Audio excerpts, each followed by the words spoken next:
এবং আমাদের জেনারেশনকে তো শেখানো হয়েছে সাফল্যের সংজ্ঞা হচ্ছে কিভাবে এই দুনিয়াতে আপনি ভালো থাকবেন। একটা চাকরি, একটা ব্যবসা, একটা সুন্দরী নারী, স্ত্রী, একটা বাড়ি, একটা মার্সিডিজ, জমি জমা, পলিটিক্যাল পাওয়ার, এগুলো হচ্ছে সাফল্যের মানদণ্ড আমাদের কাছে। এগুলো অর্জন করলে পরে সমাজের মানুষ বলে হ্যাঁ লোকটা সফল, জীবনে কিছু করতে পেরেছে। এগুলো যারা অর্জন করতে ব্যর্থ হয়, সে যত ভালো মানুষই হোক না কেন, মানুষ মনে করে ব্যর্থ। সারা জীবন পানের দোকান করলাম, কি করলাম? সারা জীবন সবজি বিক্রি করলাম, সারা জীবন ছোট্ট একটা ব্যবসা করে খাইলাম, ছোট্ট চাকরি করলাম, জীবনটাই যেন বৃথা। মানুষের দর্শন, চিন্তা দর্শন এখন এমন। আল্লাহ পাক এটা কোরআনে বলেছেন, বাল তুসিরুনাল হায়াতাদ দুনিয়া ওয়াল আখিরাতু খায়রু ওয়া আবকা।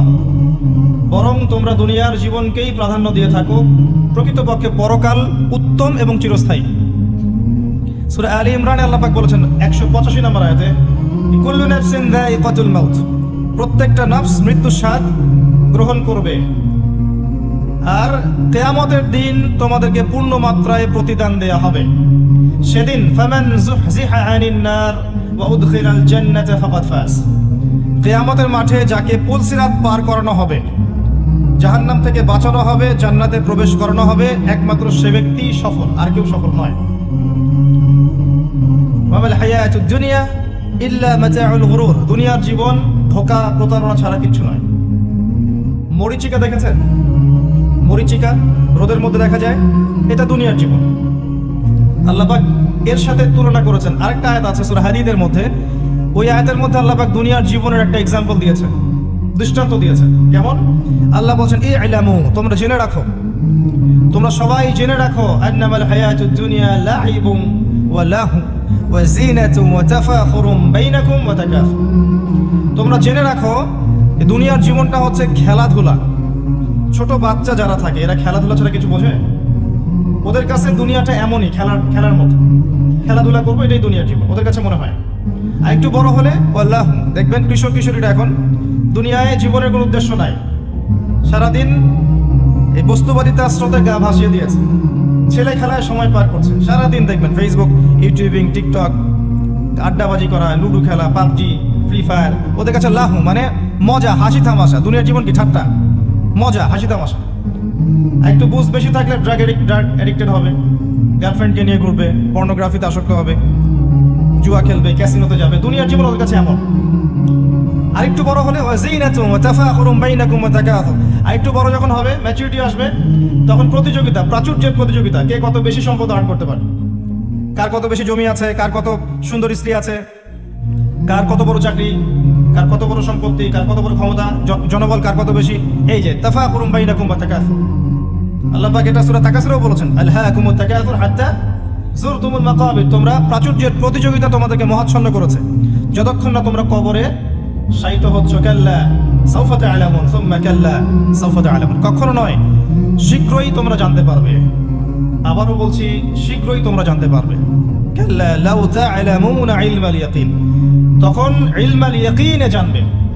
একটা জিনিস পড়ে জানার নাম ইলমাল ইয়াকিন নয়, অনুধাবন করবেন যখন, তখন আপনার কাছে ইলমাল ইয়াকিন হবে। যেমন আপনাকে যদি বলি যে গোলাপ ফুলের গন্ধ আর রজনীগন্ধার গন্ধের মধ্যে পার্থক্য লিখে বলেন, লিখিত আকারে পার্থক্য বলেন বা ভাষায় প্রকাশ করেন, পারবেন? কথা বুঝতে পারছেন?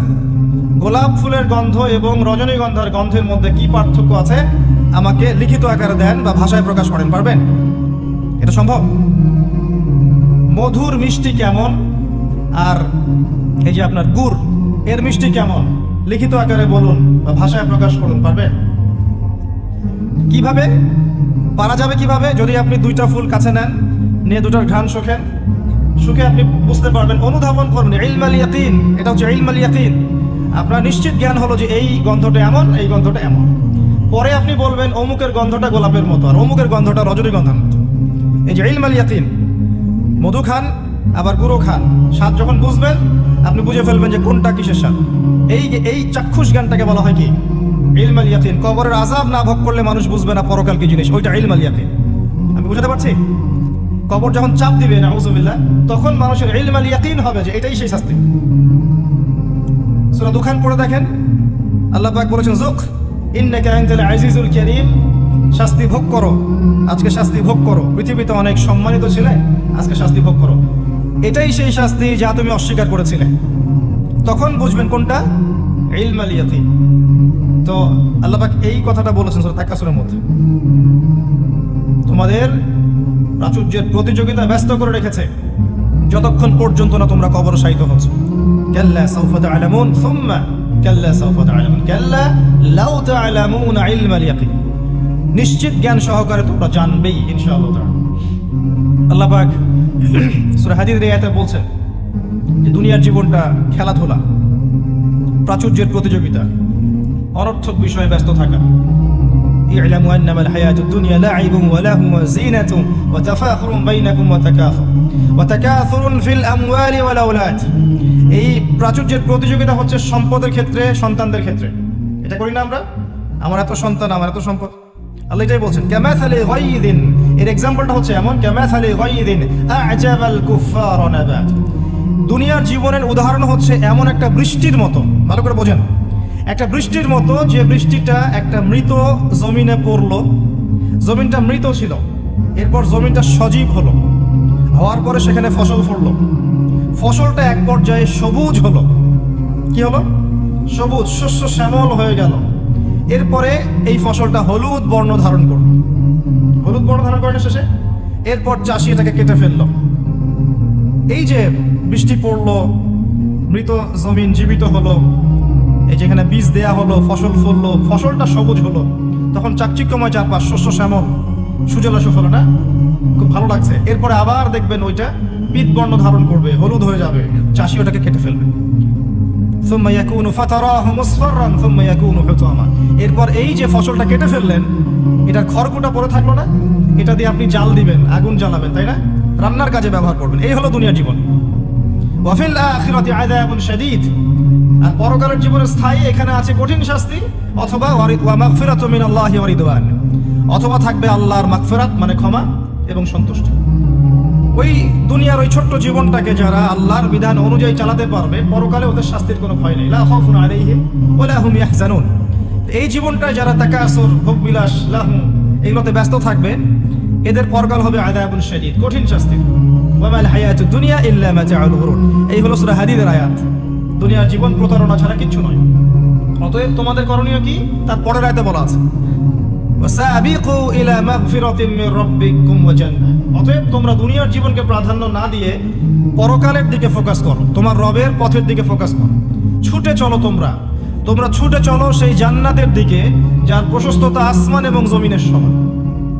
ওয়াসাবিকু ইলা মাগফিরাতিম মির রাব্বিকুম ওয়া জান্নাহ আরদুহা কাআরদিস সামাই ওয়াল আরদ উইদ্দাত লিল্লাযিনা আমানু বিল্লাহি ওয়া রাসূলিহি। এটা প্রস্তুত করা হয়েছে কাদের জন্য? যারা ঈমান এনেছে এবং তদনুযায়ী কি করেছে? আমল করেছে। আল্লাহর প্রতি ঈমান এনেছে, রাসূলগণের প্রতি ঈমান এনেছে, তদনুযায়ী আমল করেছে। এই মুমিনদের জন্য জান্নাত প্রস্তুত করা আছে। আল্লাহ পাক এই সূরায় বলছেন কদ আফলাহাল মুমিনুন। কথা বুঝতে পারছেন এবার? সফল কারা হয়েছে? এই মুমিনরা। আর আফলাহার সংজ্ঞা আল্লাহ পাক দিয়ে দিলেন ফামান যুহজিহা আনিন নার ওয়া উদখিলাল জান্নাহ ফাকাদ ফাজ। পরকালে যে জান্নাতে যাবে, জাহান্নাম থেকে বাঁচবে, একমাত্র সেই ব্যক্তি সফল, আর কেউ সফল নয়। এখন কদ আফলাহাল মুমিনুন আয়াতের মধ্যে সাফল্যের সংজ্ঞা আপনি শিখে ফেললেন। দুনিয়ার জীবনের সাফল্য চিরস্থায়ী নয়, পরকালের সাফল্য চিরস্থায়ী। দুনিয়ার সবচেয়ে আরামে আয়েশে থাকা ব্যক্তিকে আল্লাহ পাক 1 সেকেন্ডের জন্য জাহান্নামে প্রবেশ করাবেন। হাদিস এসেছে দুনিয়াতে আল্লাহ পাক যাকে সবচেয়ে বেশি নিয়ামত দিয়েছেন, one kind of Bill Gates. কথা বুঝতে পারছেন? ইমানদার ছিল না, কাফের ছিল, প্রচুর ধন সম্পদ আল্লাহ পাক দিয়েছেন। আল্লাহ পাক তাকে 1 মুহূর্তের জন্য জাহান্নামে ঢোকাবেন কিয়ামতের মাঠে। ঢুকিয়ে বের করবেন, বের করে বলবেন দুনিয়াতে সুখে ছিলে? দুনিয়াতে কি সুখে ছিলে তুমি? তখন সেই ব্যক্তি বলবে সুখ কি জিনিস আমি জানি না, সুখ শান্তি কি জিনিস আমি জানি না। 1 সেকেন্ডে। এরপরে পৃথিবীতে সবচেয়ে কষ্টে যে ব্যক্তি ছিল, ধরে নেন আজকে সিরিয়ার মাজলুমদের মতো কেউ, বা প্যালেস্টাইনের মাজলুমদের মতো কেউ, বা আপনাদের এখানেও অনেক মাজলুম আছেন। পৃথিবীর বিভিন্ন জায়গায় এখন মাজলুমদের সংখ্যাই বেশি। যাই হোক, তাকে ঢোকানো হবে জান্নাতে 1 সেকেন্ডের জন্য, 1 মুহূর্তের জন্য। ঢুকিয়ে আবার বের করা। আল্লাহর 1 মুহূর্ত আবার আমাদের মতো নয়। ওই 1 মুহূর্তেই সে অনন্তকালের স্বাদ পেয়ে যাবে। আল্লাহ পাকের এক মুহূর্ত তাতে অনন্তকালের সাথে পেয়ে যাবে ইনশাআল্লাহ। এবার বের করবেন, দুনিয়াতে কষ্টে ছিলে, দুনিয়াতে কখনো কষ্টে ছিলে? এই ব্যক্তি বলবে কষ্ট কি জিনিস আমি তো জানি না, কষ্ট কি জিনিস আমি তো জানি না। অর্থাৎ এই হাদিস থেকে বুঝতে পারছি দুনিয়াতে আমরা যে যত ভালোই থাকি না কেন, পরকালে যদি সফল হতে না পারি দুনিয়ার জীবন বৃথা। ওই যে বাবু তোমার তো 16 আনাই বৃথা, একটা কবিতা আছে না, পড়েছিলেন? এখন তো এগুলা বই থেকে উঠিয়ে দেওয়া হচ্ছে মোটামুটি। ওমর ফারুক একটা কবিতা ছিল, পড়েছেন? এখন আমরা পড়েছিলাম, এখন এগুলো নাই। আস্তে আস্তে আস্তে আস্তে টেকনিক্যালি ভ্যানিশ হয়ে যাচ্ছে, মানে হাওয়ায় মিলে যাচ্ছে। সুবহানাল্লাহ। এই বিশ্বে কোনো কিছুই এমনি এমনি হচ্ছে না। এই বিশ্বে যা কিছু হচ্ছে এর পিছনে কোনো না কোনো কারণ থাকে। কারণটা ফাইন্ড আউট করতে হলে আপনাকে খিজির হতে হবে। কি হতে হবে? তাকে পাবেন কোথায়? কোথায় পাবেন? মাজমাউল বাহরাইন, দুই সাগরের মিলনস্থলে পাবেন। সূরা কাহফ, নবী মুসা আলাইহিস সালাম এবং খিজির আলাইহিস সালামের গল্প পড়েন, ঘটনাটা পড়েন।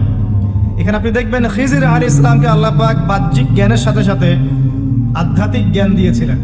যখন বাহ্যিক এবং আধ্যাত্মিক জ্ঞান একত্রিত হবে, মাজমাউল বাহরাইন, দুই সাগর মিলে যাবে, তখন আপনি নূর লাভ করবেন, বসিরা লাভ করবেন, অন্তর্দৃষ্টি লাভ করবেন। তখন আপনি চারপাশের বিষয়গুলো গভীরভাবে বুঝতে পারবেন ইনশাআল্লাহ।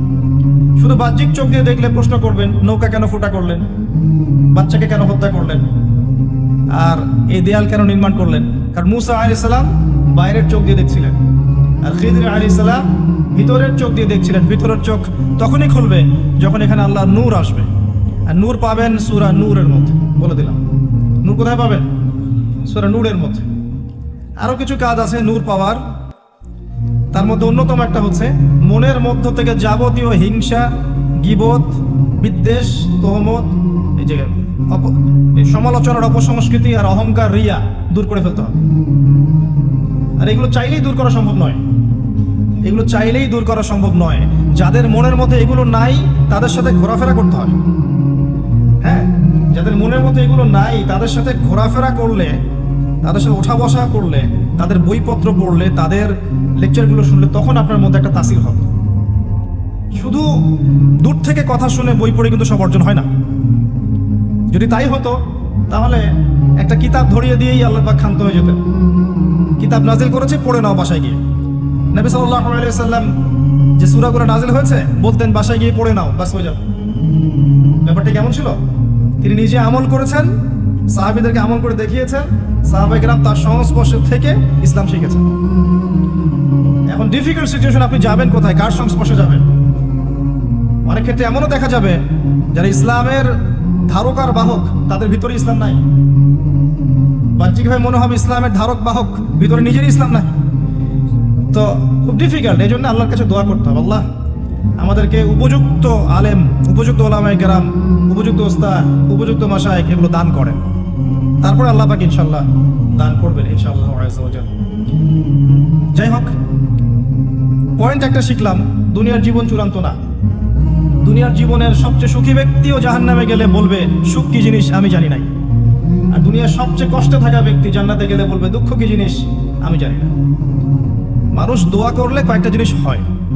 মানুষ দোয়া করলে রিজিক যদি হালাল হয়, আকীদায় যদি শিরিক না থাকে, আমলে যদি বেদাত না থাকে, দোয়া করলে দোয়া কবুল হয়ে যাবে ইনশাআল্লাহ। দোয়া করলে দোয়া ডাইরেক্ট কবুল হয়, অথবা আল্লাহ পাক এই দোয়ার বিনিময়ে তার ভবিষ্যতের কিছু বিপদ আপদ সরিয়ে দেন। মনে করেন আপনি দোয়া করেছেন, অনেক দোয়া করেছেন, ইনস্ট্যান্ট আপনি রেজাল্ট পান নাই, আপনি জানেনই না এই দোয়ার বদৌলতে আপনার আগামীর বিপদ আল্লাহ কাটিয়ে দিয়েছে। এটা আল্লাহ জানেন, আপনি জানেন না।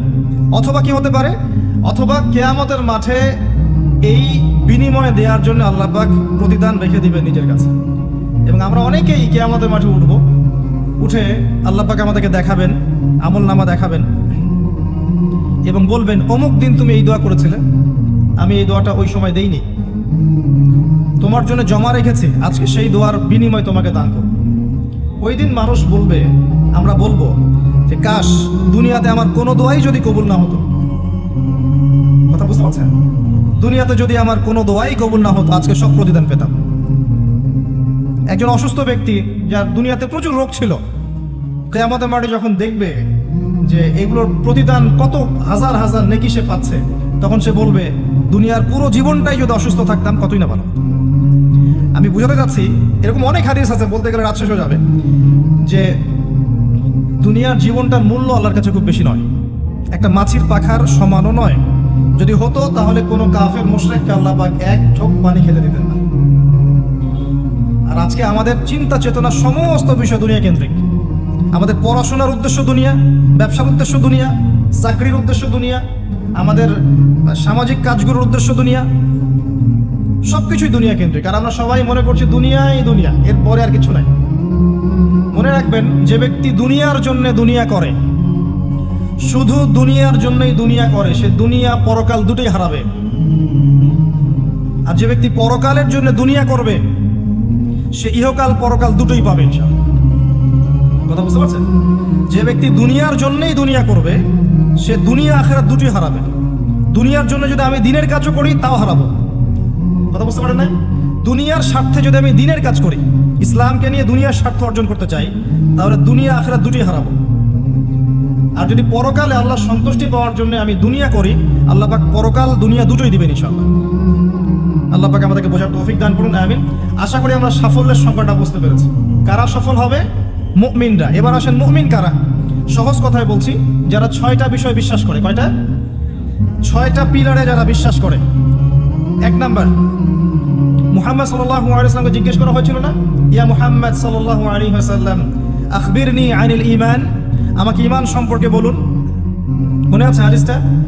হাদিসে জিবরিল, মিশকাতের 2 নম্বর হাদিস মেবি, জি। আর মুসলিম শরীফের 9 নম্বর হাদিস। জিবরাইল আলাইহিস সালাম মানুষের বেশ ধরে নবী সাল্লাল্লাহু আলাইহি ওয়াসাল্লামের কাছে এসেছিলেন, তার হাঁটুর সাথে হাঁটু লাগিয়ে বসেছেন, বসে 4টা প্রশ্ন করেছিলেন। ইসলাম কাকে বলে, ঈমান কাকে বলে, ইহসান কাকে বলে, এবং কিয়ামত কবে হবে। নবীজি বলেছিলেন কিয়ামত কবে হবে এই বিষয়ে প্রশ্নকারী উত্তরদাতার জ্ঞান সমান। তখন তিনি আবার প্রশ্ন করেছিলেন, তাহলে আলামত কিছু বলে দিন। এর উপর বিস্তারিত আমার খুতবা আছে, শুনে নিবেন, ইউটিউবে আছে। তো এর মধ্যে একটা প্রশ্ন ছিল, ঈমান কাকে বলে। নবী সাল্লাল্লাহু আলাইহি ওয়াসাল্লাম উত্তর দিয়েছিলেন, আল ঈমান, ঈমান হচ্ছে আন তুমিনা বিল্লাহ, তুমি বিশ্বাস করবে এক আল্লাহর প্রতি। মুখস্থ করে ফেলবেন, এক আল্লাহর প্রতি ঈমান। ওয়া মালাইকাতিহি, তার ফেরেশতা মণ্ডলীর প্রতি 2 নম্বর। 3 নম্বর, ওয়া কুতুবিহি, তার আসমানি কিতাব সমূহের প্রতি, সমস্ত আসমানি কিতাব সমূহের প্রতি। 4 নম্বর, ওয়া রুসুলিহি, তার সমস্ত রাসূলগণের প্রতি বিশ্বাস করবে। 5 নম্বর, ওয়াল ইয়াউমিল আখির, পরকালের জীবনে বিশ্বাস করবে। 6 নম্বর, ওয়াল কদরি খায়রিহি ওয়া শাররিহি, তাকদীরের ভালো এবং মন্দের প্রতি বিশ্বাস করবে। এই 6টা পিলারের প্রতি বিশ্বাস করার নাম কি? ঈমান। বলেন তো আমার সাথে। 1 নম্বর আল্লাহর প্রতি, 2 নম্বর ফেরেশতা মণ্ডলীর প্রতি, 3 নম্বর আসমানি কিতাব সমূহের প্রতি, 4 নম্বর নবী রাসূলগণের প্রতি, 5 নম্বর পরকালে জীবনের প্রতি, 6 নম্বর কি? ভাগ্যের ভালো মন্দের প্রতি। এখন মজার ব্যাপার হচ্ছে, এই 6টার কোনোটাই চোখে দেখা যায় না। কথা বুঝতে পারছেন? এই 6টার কোনোটাই আপনি চোখে দেখতে পারবেন না। আল্লাহ দেখেছেন, মালায়েকা ফেরেশতা দেখেছেন, আসমানি কিতাব সমূহ, আগের আসমানি কিতাবগুলো দেখেছেন। আমি তো বারবার একটা কথা বলি লেকচারে, যে অনেক মুসলিম তো কোরআনও দেখেনি। এমন মুসলিম নাই? আছে, অবশ্যই আছে, দিন দিন ওদের সংখ্যা বাড়ছে। হ্যাঁ, কেমব্রিজ, অক্সফোর্ড, হার্ভার্ড থেকে পড়ে আসছে, কোরআন দেখেনি। হ্যাঁ, আপনি তোলা তোলা করে বড় করেছেন, ইউনিভার্সিটিতে পড়ে আপনার ছেলে, কোরআন দেখেনি কখনো। আসমানি কিতাব সমূহ আমরা কিন্তু দেখিনি, কোরআন আমরা দেখেছি। নবী রাসূলগণ কোন নবীকে দেখেছেন? এমনকি আমরা কি আমাদের নবীকেও দেখেছি? দেখিনি। ওয়াল ইয়াউমিল আখির, পরকালকে দেখেছেন? পরকালের কিছুই দেখিনি আমরা। দেখেছি? আমরা শুনেছি কবরে আযাব হয়, দেখেছেন কখনো? কবর চাপা দিবে, দেখেছেন? কবরের প্রশ্নোত্তর হবে, দেখেছেন? কবরে যে আমরা দাফন করে দিয়ে আসি, কখনো কি দেখা যায় এগুলো? আমরা কি রূহ বা আত্মাকে দেখেছি? দেখেছি? এরকম পরকালের প্রতিটা স্তর, কিয়ামতের মাঠ, মিজান, পুলসিরাত, জান্নাত, জাহান্নাম, আমলনামা দেখেছি? দেখি নাই। আমাদের কাদের ফেরেশতা দেখেছি? কিছু দেখি নাই। এই যে 6টা পিলার ঈমানের, সব কিন্তু গায়েব, অদৃশ্য বিশ্বাস।